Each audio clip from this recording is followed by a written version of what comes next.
427 वर्षांची अखंड परंपरा लाभलेल्या संत एकनाथ महाराजांच्या पालखीला आजही स्वतंत्र पक्का मार्ग उपलब्ध नाही। ग्रामीण भागातील चिखल, उखडलेले रस्ते आणि डोंगर दऱ्या पार करत वारकऱ्यांना खडतड वारी करावी लागते। त्यामुळे पैठण ते पंढरपूर स्वतंत्र पालखी मार्गाचं काम तातडीने पूर्ण करावं अशी मागणी पुन्हा एकदा जोर धरू लागली। याबाबत पालखी प्रमुख रघुनाथ बुवा गोसावी यांनी नाराजी व्यक्त करत किमान पुढील वर्षीच्या वारीपूर्वी तरी हा मार्ग पूर्ण व्हावा अशी अपेक्षा व्यक्त केली। यासाठी मुख्यमंत्री देवेंद्र फडणवीस यांनाही निवेदन देण्यात आले। नाथमारांचा प्रस्थान काल पैठण मधून झालेला आहे। आज मुंगीमध्ये पालखी सोहळा विसावलेला आहे।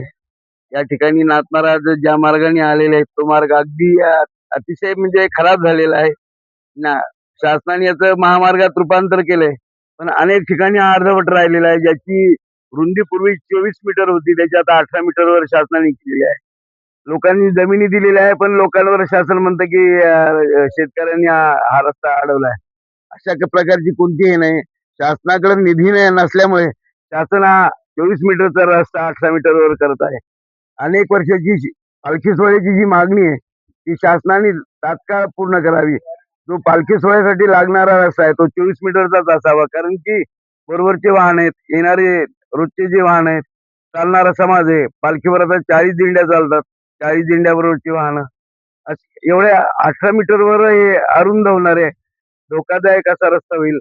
येणाऱ्या जाणाऱ्यांना त्याचा म्हणजे पब्लिक असताना, ट्रॅफिक असताना म्हणजे 18 मीटर रस्ता कमी पडणार आहे। तरी शासनाला, मुख्यमंत्र्याला यावर्षी आम्ही निवेदन दिलेलंच आहे। त्या रस्ता यावर्षी नाही तर पुढच्या वर्षापर्यंत तरी तुम्ही तो पूर्ण करावा अशी शासनाकडे आम्ही निवेदन देऊन विनंती केलेली आहे।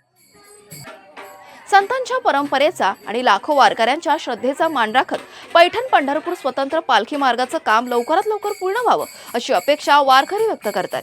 किमान पुढील वर्षीच्या वारीपूर्वी तरी हा मार्ग पूर्ण करून वारकऱ्यांचा प्रवास अधिक सुरक्षित आणि सुलभ करावा अशी अपेक्षा व्यक्त केली जाते।